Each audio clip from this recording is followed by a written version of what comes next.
All right, so I did that Dewey's 24-hour readathon back in April, and I did not read for a lot of that 24 hours. I probably only read for about like 6 or 7 of those hours, but it brought on the question, how much can I actually read in 24 hours? So that's what I'm gonna find out in this vlog. So I know that my reading pace for classics is about 30 pages an hour. Whenever it comes to modern books, I think it sits around 45. It could jump up to 50, but I'm going to stick with 45 pages an hour. And so I have 4 books that I'm going to be reading over this next 8 days, I guess, because I'm basically going to try to read 3 hours a day, and that'll add up to 24 after 8 days, because that's how math works. Now, I don't think I'm going to finish all of these, but I think I should at least be able to finish 2 of them and then parts of the other 2. First one that I'm going to be reading through is The Adventures of Amina al-Sirafi. So I am already 2 chapters into this, I believe. So this in total is 470 pages. Let me check how far in I actually got before. I read 2 chapters before, which means I'm 37 pages in. So that's nearly 430 pages that I have to read in this vlog for this. And so the way I have it calculated is that the estimated reading time should be 10.5 hours, but being almost 40 pages in already, that should probably take nearly an hour off of that. So 9.5 to 10 hours to finish this. We'll see if that's accurate. But I'm only gonna roughly read about 7 chapters in this a day. So if I hit that in under 3 hours, then I need to have another book going, which is where A Wrinkle in Time is gonna come in. This one, I got 3 chapters into it before, and because this is a middle grade and the print's pretty big and not very many lines on a page, I'm gonna go ahead and say that this one will be about 50 pages an hour. The 232 pages, I stopped on page 63, so that takes me down to about 170 pages. So that estimated reading time comes out to about 3.5 hours.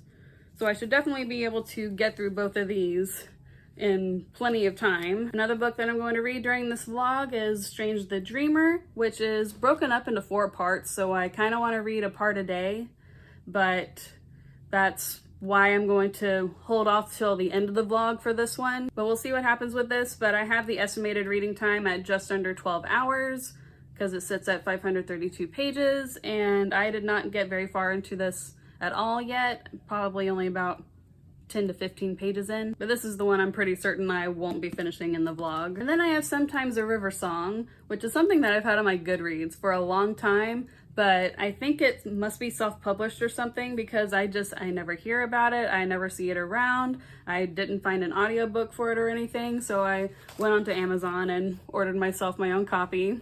And I just love this cover. This cover is beautiful. But anyway, this one is really short. It's just under 200 pages. It has a lot of lines per page and pretty much no margin space. So I'm gonna go ahead and stick with the 45 pages an hour on this one, which would put it at finishing it in 4.5 hours. So these 3 I should be able to finish.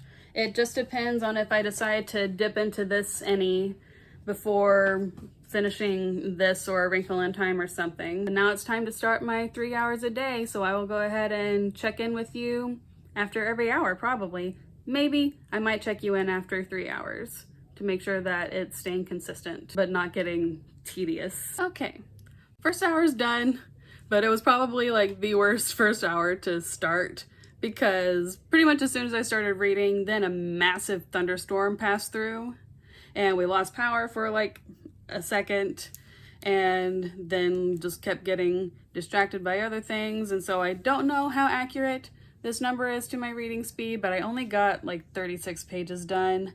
But I do feel like that's probably gonna be my speed for this, which means this is gonna take closer to 12 hours than 10.5. This story has quite a bit of buildup. It's supposed to be about like adventures on the sea, and we haven't gotten back to the sea yet.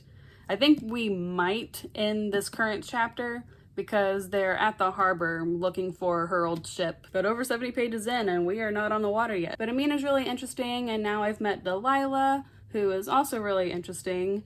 Outside of that, I don't really have a lot of thoughts. I do think that the world building is really good. And yeah, not really too much else to say about this right now. So only one day down and I already changed what pattern I was setting out to do. Because I was thinking, if I can do this in 8 days, why not 6 days? So I guess I'm gonna try to read 4 hours a day, which I managed to do yesterday. And it's going to be super late, but I can still probably do it today. I should just really try to start doing it earlier in the day after today. So last night I read 2 hours of this, which means that I got to page 120, and I started on page 38 to 120, so that's just over 80 pages. So the second hour, whenever I didn't get interrupted, I did pretty much hit 45 pages in that hour. It might have been a little fast, I think, for this because I'm just like really going through it and not letting myself really absorb it. But I'm not missing anything. I'm just not connecting with it right now. And I don't know if that's me trying to get to 45 pages in an hour or me genuinely just not kind of completely connecting with this. I think it's a genuine, I'm just not completely connecting with this. Like, I'm enjoying it. Like, it'll probably be a 3.54 star, but it's not gonna be a 5 star. But only one thing has been so far this year, so not the book's fault, it's my fault. However, Sometimes a River Song, this might be my second 5 star of the year. So yesterday I did end up reading 4 hours, 2 hours in this, and I read this for 2 hours, and I got 100 pages in. And this one, the narrative voice in this is so strong. It's kind of reminding me of Catcher in the Rye, just in the fact that the narrative voice is so distinct and is really what's carrying the story, because not so much is happening plot-wise, it's the character's voice and their emotions that really carries the story. So our main character, Ayana, is living in Arkansas in the 1930s in a riverboat community, and her dad is terribly abusive to her. And she also has an older sister that the dad also mistreats, and then 3 younger brothers as well. And this is just kind of the story of their family. And basically it's about like the brutal men that are in her life and how she wants to learn to read in order to be able to escape this life. And so it's a journey of her learning how to read right now. But yes, I really like this right now. I do think it's going to be 5 stars. I do have a tiny gripe in that she's doing the same thing that I noticed big time in the Hunger Games whenever I reread it earlier this year, that not all conversations are shown. She just kind of starts relaying what was said in a conversation. I was just like, we were there, like, why couldn't we have just watched the conversation? But that's really a mild nitpick in this case because it's not happening that often. So yes, I spent 2 hours reading this. I said I got to page 100, but it really starts on page 9. So I read about 90 pages, and so that's 45 pages an hour. So yeah, right now I think that's pretty solidly my pace. We'll see what happens from here. Day 2. I was gonna do this next clip outside, and then my dog got out of the yard and I had to go chasing after him and he wouldn't listen to me, so now he's in trouble. But now I'm here to give you my day 2 update. I read 179 pages in 4 hours, which means I read 92 pages of this, which means I finished it. And then I read from pages 124 to 206 in this. So since I finished this, let me go ahead and review it. Yes, this did come in at 5 stars. So where I stopped the previous night, I had gotten like through all of Ayana's perspective, and then at the 100 page mark, we actually get our second perspective. And I don't always love alternating perspectives, but if you're going to use it like sparingly like that, and whenever it's important, that's whenever it works. Going back and forth in each chapter doesn't necessarily give you a lot of time to connect with that character that you're supposed to be following, and so it was done right here. There was a little bit of a time in this where I was just like, oh my gosh, no, is the ending like going to kill what I've been loving about this book so far? Like, it could have been one of those that the ending just completely ruined the rest of the experience, but it did not. I was hooping and hollering in the last chapter, and then the last line like almost made me cry. I was just like, well, that was random. But yes, if you can get your hands on Sometimes a River Song, I highly recommend it. The narrative voice is very stylized. It comes from an uneducated girl from backwoods Arkansas. So very uneducated, very choppy sentences, very southern dialect, but once you get used to it, it's fantastic. And so now I'm to 206 in this, and I had said originally that this was probably only going to be a 3.5 or a 4-star, and it was because I wasn't really able to connect with anything. But I actually did slow my reading down a tiny bit because there were parts that I actually started rereading, and there was one particular scene that like I was just able to really latch onto. I was just like, oh, okay, I really get Amina's character now, and like I'm properly latched on. Like this could turn out to be a 5-star in the end. And we are finally on the sea, and we are finally to the island that Amina thinks her mission has escaped to. And there's just a bunch of mythology and lore built into this story that's really intricate. Little things about how visitors are treated and how they view hospitality and all of that, and how the rich would only see you like in the kitchen or something if you were poor. Like things like that have just added so much to this book. And so I'm now really thoroughly enjoying this. And I think my proper pace for this should be about 40 pages an hour. So now today I'm going to read about 80 more pages, and that should take me about 2 hours. And then after that, my last 2 hours, I think I will devote to A Wrinkle in Time. So first off, I'm sorry about the lighting from the video yesterday, because I just didn't have good lighting and I couldn't be bothered to refilm it. I'm just getting lazy over here. I also only read for 3 hours yesterday, so this is going to extend into 7 days, just 1 hour on the last day. So it'll all even out. So that means I read about 40-ish pages of this in an hour, and then the last 2 hours I started and finished A Wrinkle in Time. So I read the first 3 chapters of this last August or September or so, and I remembered the first 3 chapters well enough to go ahead and just pick up from where I left off. And so I started on page 64 and read to 232 in 2 hours, which roughly comes out to 85 pages an hour for this, which is not too crazy because like there's not a lot of lines on a page, and like even a couple of the pages had pictures on them. But honestly, like this felt just skimmable. And Madeleine L'Engle is very hit or miss for me, apparently. Like I really liked Meet the Austins whenever I read it, but then The Moon at Night, yeah, that's what it's called. No, The Moon by Night. Whichever. The Moon by Night, which is the second one in that series, I didn't like until about halfway through. And then A Ring of Endless Light, I started off liking, and then it just tanked so hard. But I think Vicky is a better main character than Meg is. I didn't really get attached to Meg. And I think maybe the difference is that in Meet the Austins, it was just following this family. It was following like a very slice of life pattern, just like showing you their life in New England during the 50s and 60s and stuff. I guess it would have been in the 50s because it was published in 1960, which was before this. I didn't realize it was older than this was. And so what's interesting is that A Ring of Endless Light, I know would have come out after this. And in A Ring of Endless Light, Vicky's little brother is talking about whenever people die, like what if it's just something that like we don't understand? Like what if they gain something that we don't have like sense-wise? And then he talks about a planet with no eyes.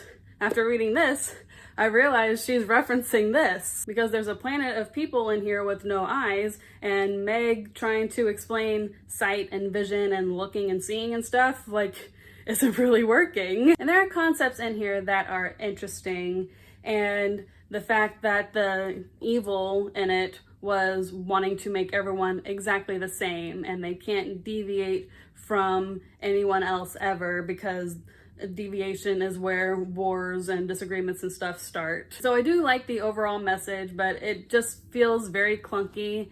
And like I really do like middle grade, but sometimes it just does feel a little too young, and this is one of those examples. So this only came out at about 2.5.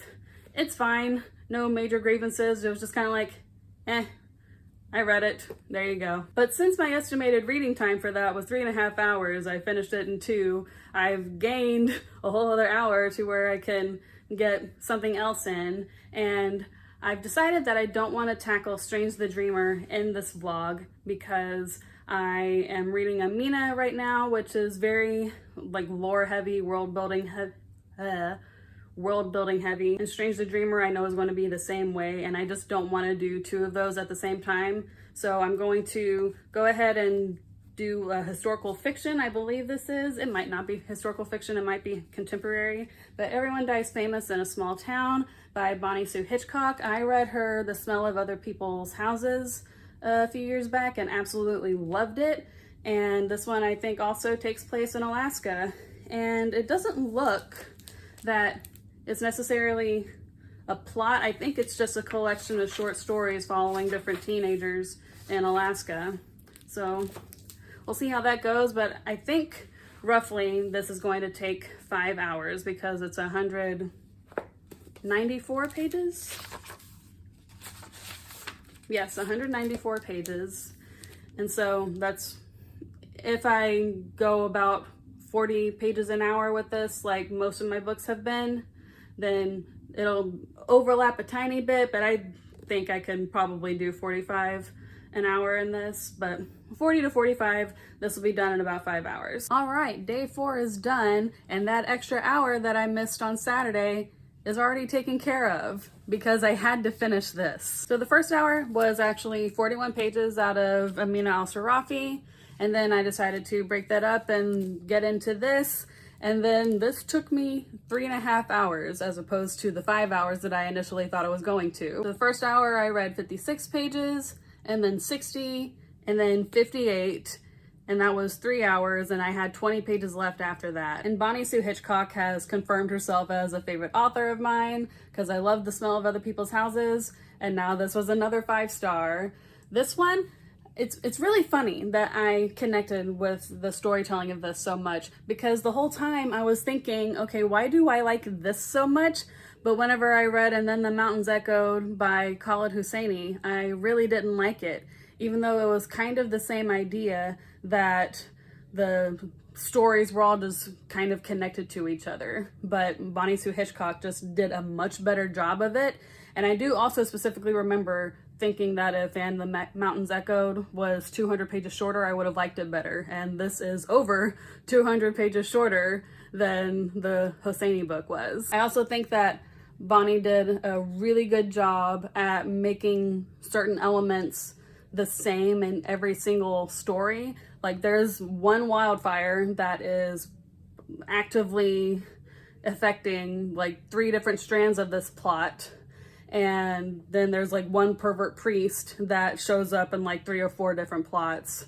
And then like there's one little girl named Poppy that she just kind of keeps popping up. Like, I don't know what it is about her storytelling. Like, I just love how she ties everything together. Like all these people that like their lives, like a lot of these characters never really meet. In fact, I don't think most of them meet, but their lives are still connected through like all of these things. And it just, I love when stories do this because it just shows how we are all connected. Like, gosh, I suck at describing this. And it doesn't all take place in Alaska. Like, it starts off in Alaska, and then the second story goes to Colorado, and we actually kind of stay in the Colorado, Wyoming area after that. Actually, that's not true. Okay, it starts in Alaska, and then we go down to Colorado, and then like circle back to Washington and go back to Colorado and go all the way to like Wyoming and Montana, and back to Alaska, back to Colorado. But yeah, this is another easy 5-star, probably my second favorite thing that I've read this year. So since I read that in 3.5 hours, I went ahead and spent the last hour reading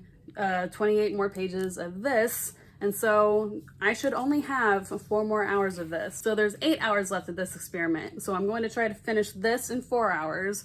And then I'm going to try to finish the Book of 3 in 4 hours. And this is a series that I've been wanting to pick up for a long time. I've never seen the Black Cauldron movie, but I've been wanting to read the book since people always said that the movie butchered the book.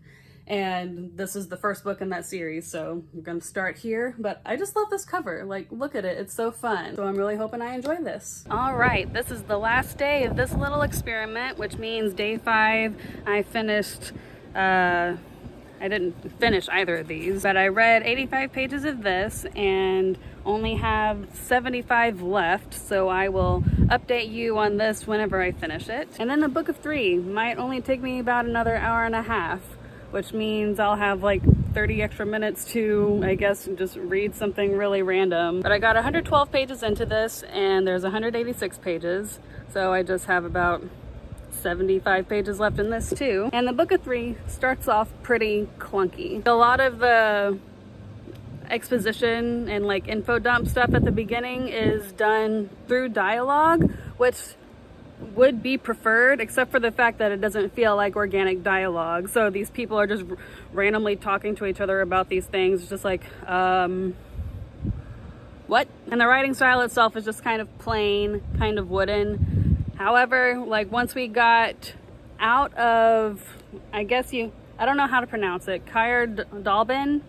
Once we got away from there, things started feeling a little bit more fleshed out, a little bit more quirky. There's a character named Gurgi that is fun, and Eilonwy is really funny and has the potential to be an interesting character. We just need to find out more about her, which probably won't happen in this book, but it's a 5-book series, and like I'm enjoying it enough that I think I'll probably continue it. And then there's a bard with a harp and the strings break whenever he starts exaggerating his story, so that's really funny. There was one point where the strings like started stretching and he was like, no, okay, it's this. So anyway, just a quick little update for you. I am finishing both of these today, and I will check back in with you either later tonight or tomorrow when this is all done. All right, the experiment is done and I read 5 books in 24 hours. And my reading speed for all of them was pretty different. So my reading speed for The Adventures of Elmina Al-Sarafi was roughly 40 pages an hour. Sometimes it jumped up to 45. And my prediction was that I would finish this in about 9.5 to 10 hours, and 10 hours was pretty much correct. And I gave this a 4.5 stars, and it rounds up to 5. Sometimes a River Song, I guessed about 4.5 hours for this, and it came in at 4 hours, and this was 5 stars. I had a really good reading week, guys. A Wrinkle in Time, I predicted finishing in 3.5 hours, finished it in a little bit under 2 even.